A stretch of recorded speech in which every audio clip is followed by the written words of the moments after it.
Guru Kripa Keval. Namaste and welcome everyone to Satsang today. Sadguru Shri Muji Baba Ki Jai.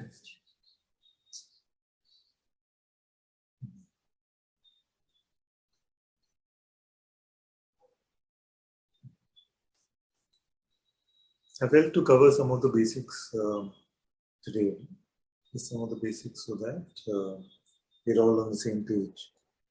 So I feel like it will be helpful. But just because I said we'll cover the basics, don't feel like you don't need to hear this or you're too advanced to hear this. It's simple and yet it's very important for everyone to hear. Yes? So firstly, it's very important to understand what we mean by contemplation. When we say contemplate this, Jnana Yoga is the path of contemplation. But it is different from how you would use the term in the world usually. In the world, when we say you should contemplate this, what does it actually translate into? In the world, it means you should think about it. So, put the question, what is the meaning of life? And then, what happens? How do you contemplate? You wait for the thought to arrive. You wait for the thought to arrive, and if a thought arrives repetitively or it has the right handles into your conditioning, then that can seem like the truth.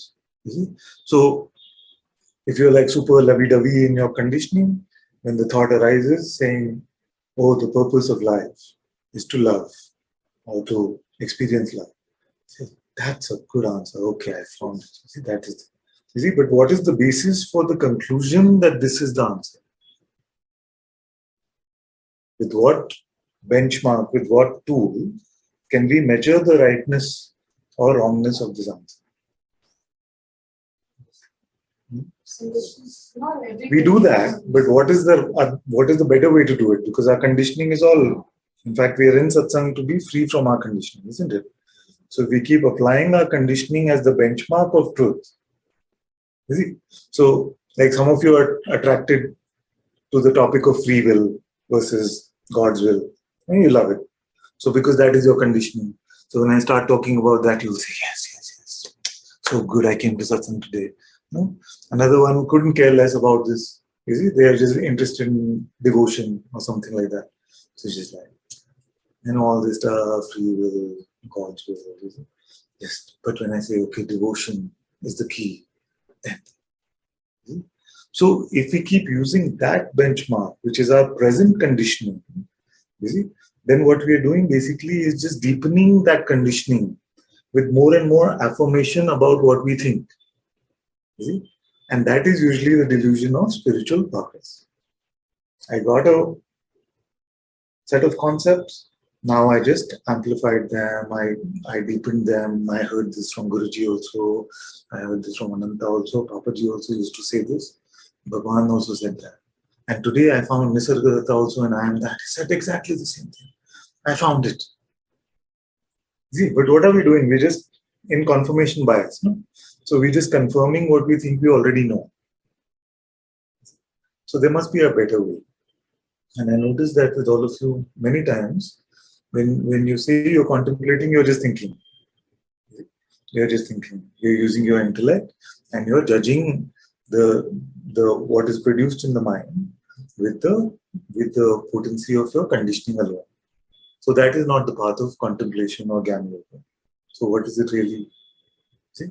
So the question can be there. In fact, the sages have given us the questions. So if the question is, for example, who am I? How to answer this question? Or were you born? Guruji has asked so many beautiful questions in the invitation. How to answer them? If the answer is just going to be, but I'm fine with everything except that can you die question. How do I really know? You see? Now the thing is, if you don't know one of the answers, then you don't know any of the answers. It is just that you're convinced about the rest of the answers and you're unconvinced about one answer. But truth is not a matter of conviction. Belief is a matter of conviction. A deep belief is called a conviction. So this is fundamental. I'm starting with this in Satsang today because I'm going to show you to use the right tool. So you don't play around anymore, don't mess around anymore. You're going straight to the point of this. So notice if you're able to say, yes, I do know the answer, or no, I don't know the answer, which aspect of your being are you auditing to come up with that conclusion?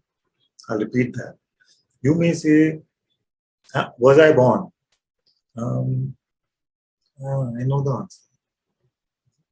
I was never born.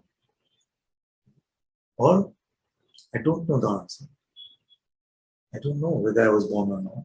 So, which aspect of your being would you look at, to confirm this? Take a moment or two.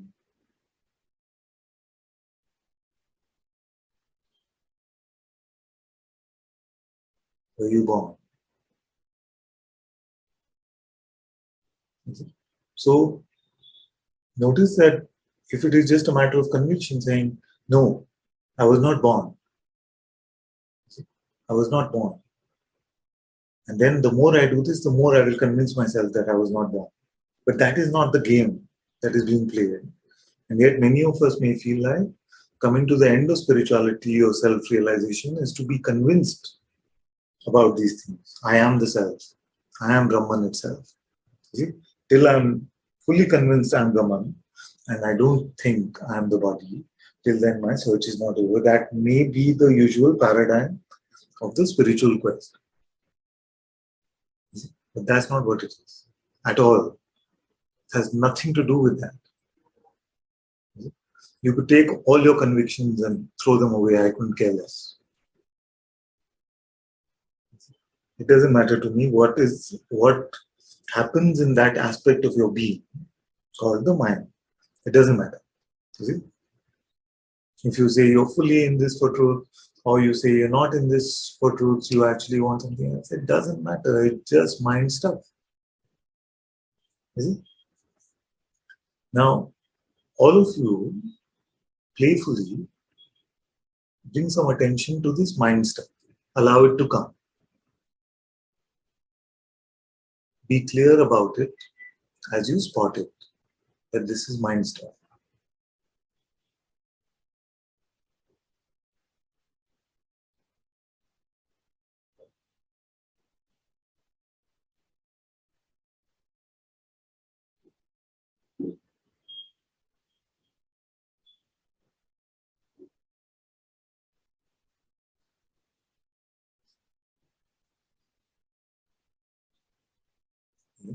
So notice, this is what we call the mind.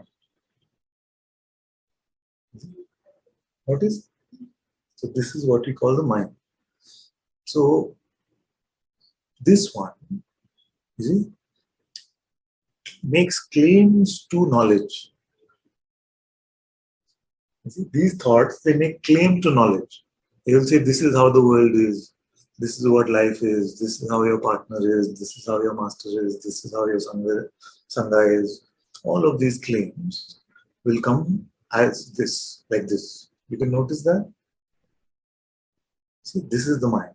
So now, if you are contemplating like, what happens to me after death, and you're referring to the same instrument for a solution, you see, then that is not true contemplation. So if it says you are timeless, or if it says death is the end of everything, don't bother with anything after death, it doesn't matter. These are both just conceptual conclusions, and they cannot bring you any sense of reality. It is just mental claims. It is just proclamations from that which cannot decipher one moment of your existence. Like if you ask, what is this right now? What is here right now? It cannot capture or decipher one moment of even your perceptions. Forget about that which is beyond perception. Your mind just cannot do it. Just cannot do it. So if it cannot capture one moment of even your perceptions, then don't rely on it to allow it to tell you the story of your life. Not one moment does it know.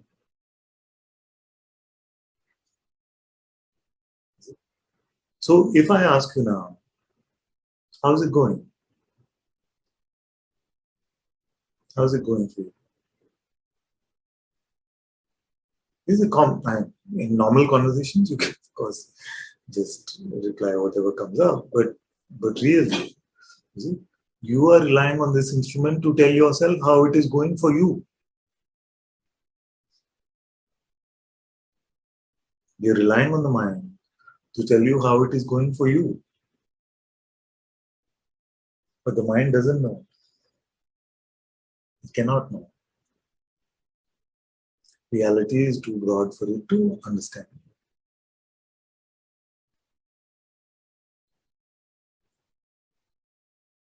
So, how's it going?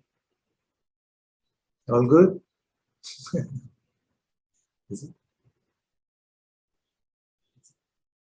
So, what usually happens? We take a stream of perceptions which are available in memory, and we try to make some broad conclusions about it, saying, "Yes, very good. I'm going so well." See? But who decided what will come up in that moment in your memory? I say to you, how's it going? In the memory, you're just like laughing, laughing, laughing. But those were just 10 moments of yesterday. The rest of the thousands of moments, you only cry. But your answer will be, I'm doing very well. Very good. Very. So notice the unreliability of the imagery as well as the labeling of the notions. Now what happens is that we are addicted to this story. Fully addicted to this story. Because when we leave ourselves one moment without knowing what is happening to us conceptually, I don't know. What's happening to me? Please, can you tell me what's happening to me? Is it? So, in the human condition, we got addicted to taking these primitive storybook narratives, kindergarten narratives, and taking them to be as if they are our reality. You see? And then what happens is, in that storybook, how does the storybook go? Once upon a time, there was a fill in the blank with your name, you see? And then these are the good things in this one's life, these are the bad things in this one's life. This one would have a perfect life if they just resolved the things like relationship, money, body, and freedom.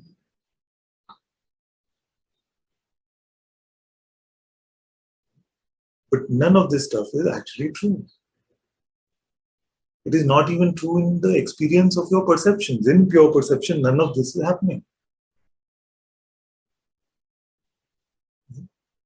So these days, I've even started asking, somebody says to me, I'm feeling very, very strongly, that this is happening to me. I say, how do you know? How do you know? Are you using the same tool which cannot decide for one moment? Somebody says, this is what's happening to me. How do you know? Using what? Do you know what instrument are you using to take a measure of yourself? You see? So although the question may be very simple sounding, how is it going? Or how are you? How are you? That's an immense question. With what instrument can you answer that?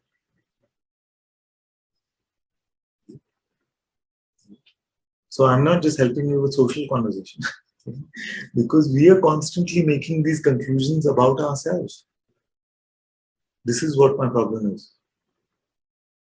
This is what my pros are. This is what my cons are. We're constantly making this evaluative sort of thing, saying this is what is happening to me.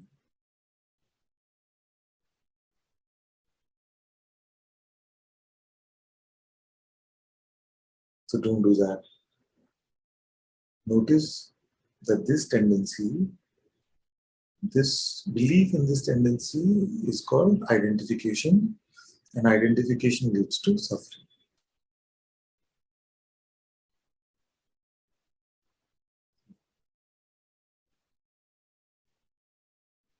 So what is the way to deal with this instrument, with this device? Because it's going to be there. Like an Alexa which you never ordered. You see? It's going to be there, like an Alexa that you never ordered. And just keep giving you answers to questions you are not asking. It's also giving you questions you should ask without asking. You see? So this device is going to be there. You see? Now in the device also itself it will say, I wish I could throw the device out. You see, Alexa itself will say, Alexa is such a pain. When will Alexa do? I'm surprised there's no Alexa answering. So this is how it is. So don't fall for that trick. You see, Meta Alexa. This Alexa commenting about Alexa is not spirituality. So the conclusions about your mind, if they're coming from the mind itself, it is still mind. Don't get into any of that. You see, how to deal with the instrument? Allow it to come and go. Just allow it to come and go. Nothing itself has any power over you without you as consciousness using the power of belief. So belief is one of your primal powers. So don't use it in this way. So if anyone has a question, who has to identify, not identify, all the sages say don't identify, don't believe, let go, keep quiet. All of these pointers are given by the sages. Who has to do it? You as consciousness, because you are consciousness. Nobody else has ever been born. So all this instruction is for you, consciousness speaking with consciousness. So don't give in to the mind, notice it, but don't buy into its ideas. Now, does that mean, everyone with me so far? Anyone confused about this? What is true contemplation? What is the device which gives you troublesome wrong answers? What causes suffering? All of this we have covered. So now, does this mean that Atma-Gyan, self-knowledge, you see, the self is such that it can never be known? The self is such that it can never be known. Does this mean that? Then why have we called this place Atma-Gyan Kendra? Why has Bhagavan talked about self-knowledge? All the sages talk about self-knowledge. If it cannot be known, then there must be no such thing as self-knowledge, is what your mind is saying. But the fact is that knowledge is not restricted to only what the mind is saying. So although the self cannot be known over there,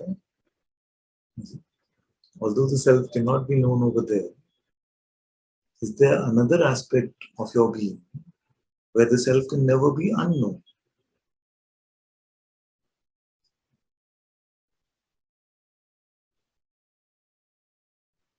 Is there another aspect of your self where the self is never unknown? So it is true that the self can never be known conceptually. It is true that the self can never be known in the mind. But that does not mean that self-knowledge is impossible. Actually, nothing can really be known in the mind. Therefore, all knowledge then would be impossible. But it isn't. There is a great knowledge which plays out in human existence, in all existence. Where is that?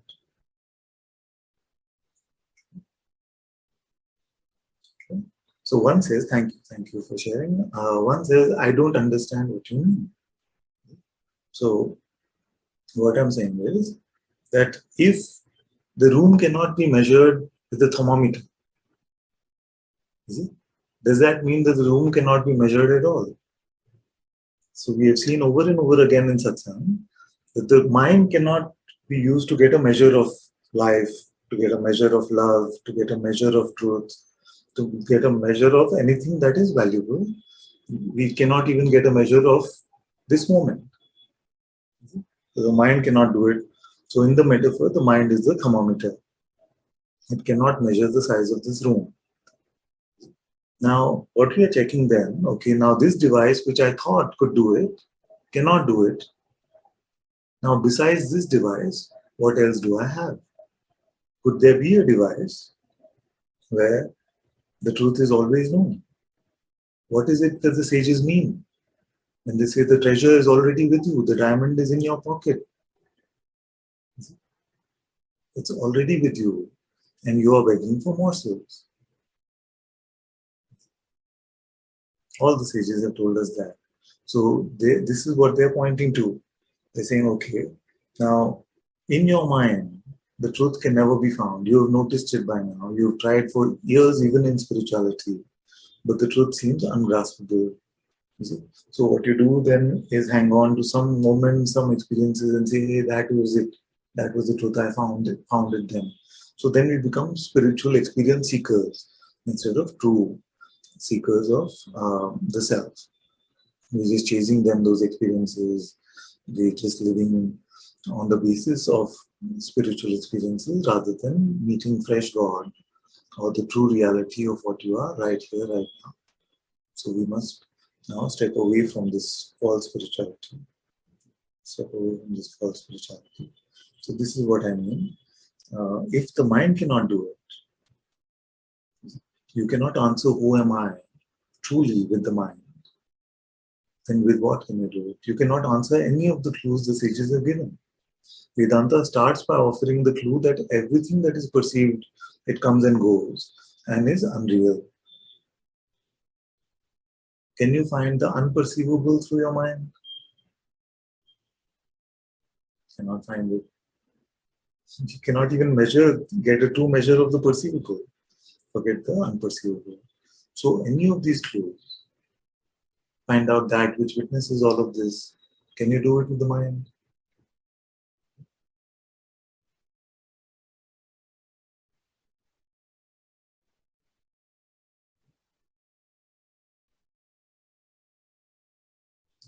So stop believing that Jnana Yoga is an intellectual path. You cannot do it with your mind, you cannot do it with your intellect. So I'll use a question which is very effective to introduce yourself to the true knowledge. The question is, are you aware now?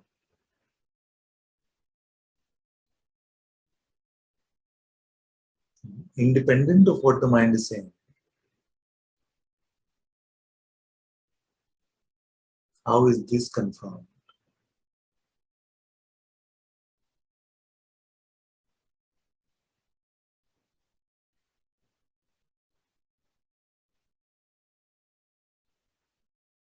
Are you aware now?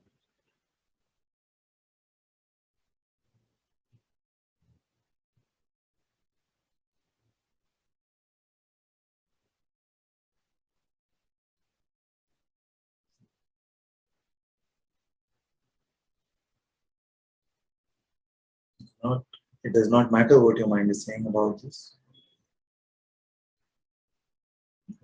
Now, some of you, now, the only place where you could get stuck here is if you are trying to perceive this awareness.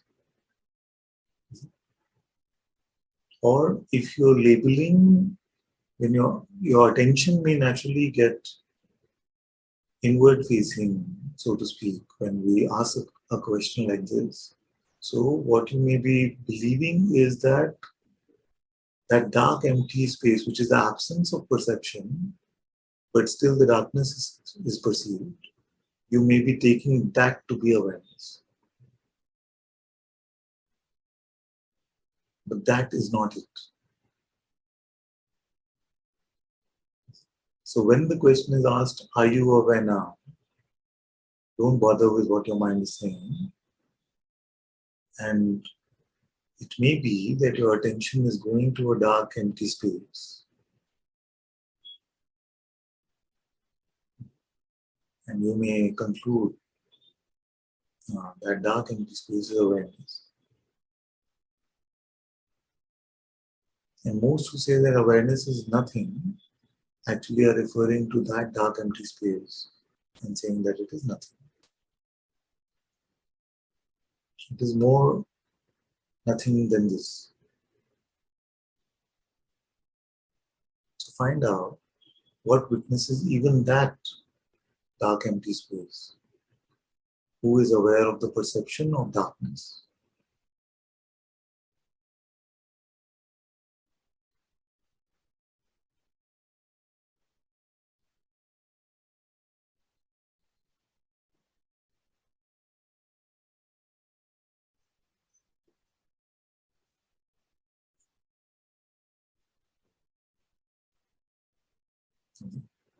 So this is the second main point.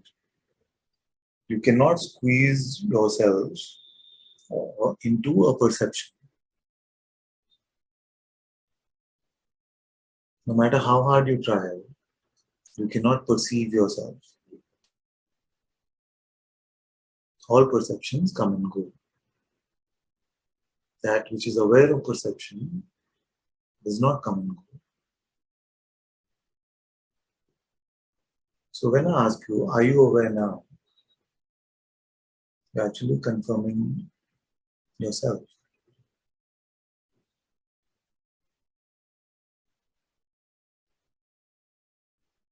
Independent of thought and independent of perception.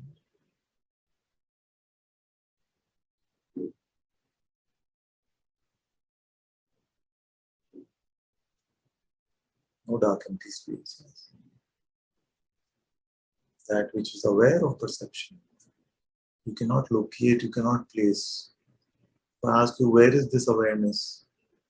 You cannot find it in the universe anywhere.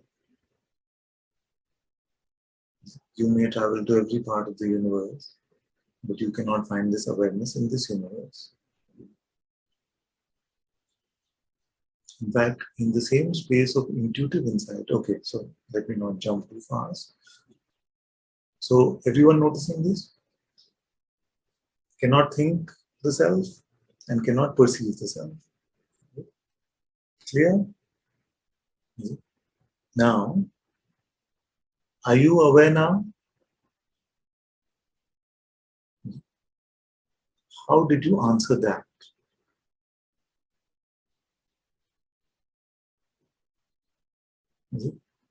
In the same way, you can answer any question. Were you born?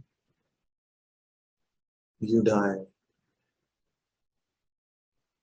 All questions can be brought here, not to that which is a bundle of thoughts.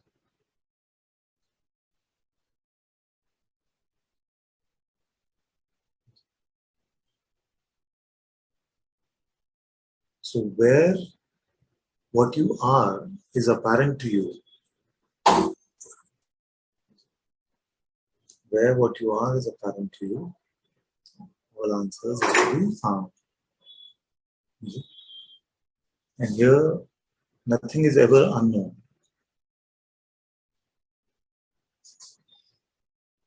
And where you don't know, there you can never know.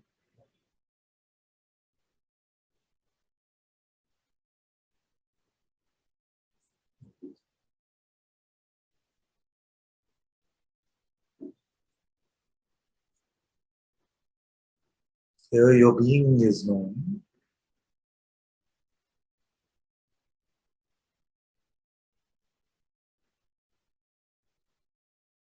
Here there is no notion of duality or separation.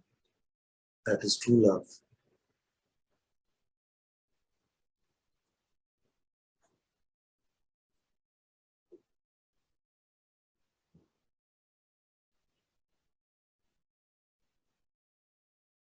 It is effortless.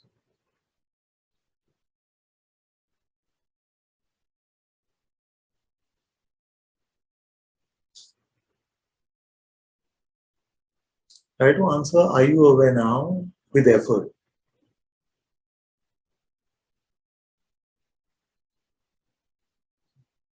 You could do it in the sense that you could infer it. You could say perceptions are perceived, therefore I must be aware. You see, you could make these inferential sort of statements and therefore come up with a conceptual conclusion. But when I ask you, are you aware now? Just without any mechanics. It's apparent, isn't it? Effortlessly, it is apparent, isn't it? So if you're exerting yourself in any way, you're using the wrong instrument. Forget about it. It's not going to happen. More effortless than your next breath is self-realization. The sage in Yoga Vashish said, self-realization is more effortless than crumpling a flower petal in your hand.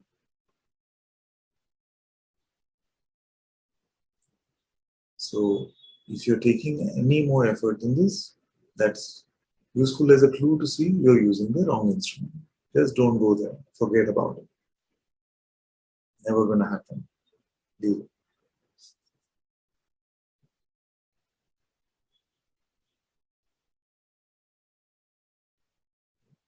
Notice that as you are open and empty, the truth of what you are continues to be apparent to you.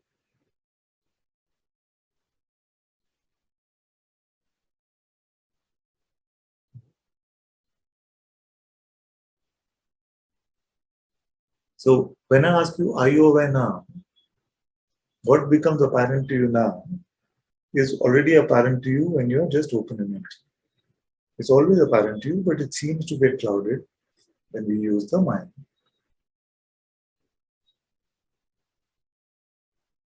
Okay, this simple statement actually is a giant leap. It's a giant leap. So we can take some time over this. You see? Now, does something special happen to you when I ask you, are you aware now? Is it like you go through a wormhole at warp speed and you come out of the is it like that? Is it? None of that needs to happen. You just notice naturally that it's just here, not even spatially here, just so obvious, just so apparent that you are aware. And there is no difference between you are aware and you are awareness. So here, nothing special is happening to you, it's just a very simple insight, the most basic insight. It only seems rare in the world because everybody seems to be caught up in the mind. But in the instant of reading that, it is obvious.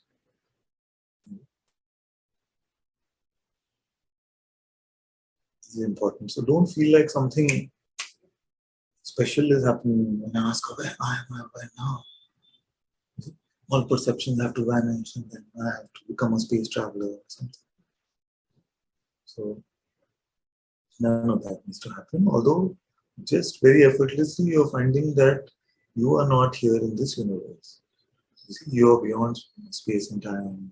You're beyond all these constructs. It is discovery. Okay, remember what I always say about this? Don't try to squeeze any of this understanding into your head. If you don't understand any of this, you don't need to do it. So now, did that knowledge about yourself go away somewhere? Go away somewhere?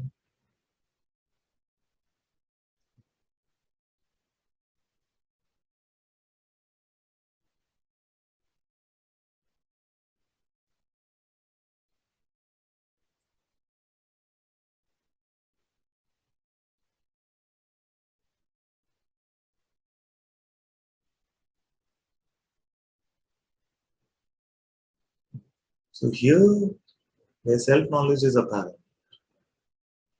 all knowledge is apparent.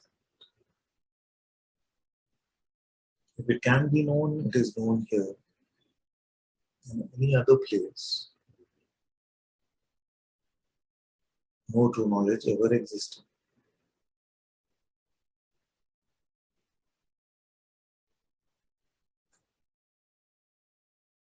So when the sages are given pointers, they're giving us questions which the mind cannot handle, so that we drop into our intuition, we drop into our heart.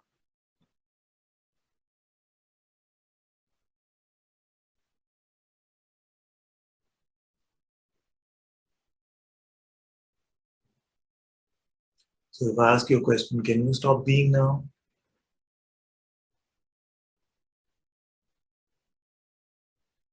Don't be right now. Where is your being recognized?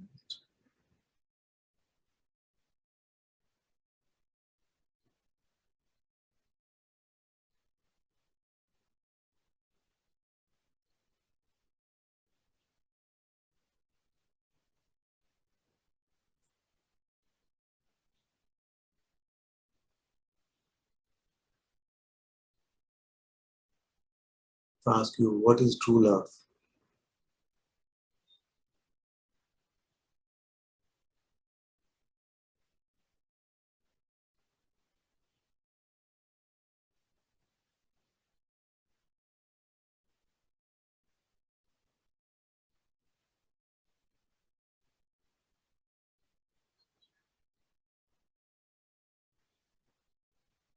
If I ask you, whose life is this?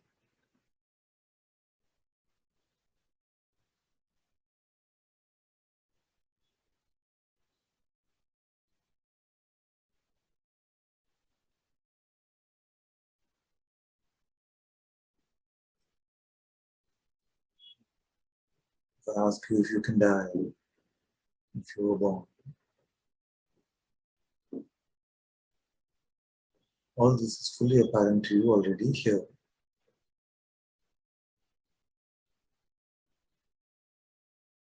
But if you try to make a report card about yourself, if you try to squeeze this into your head, the head cannot grapple with truth, with reality.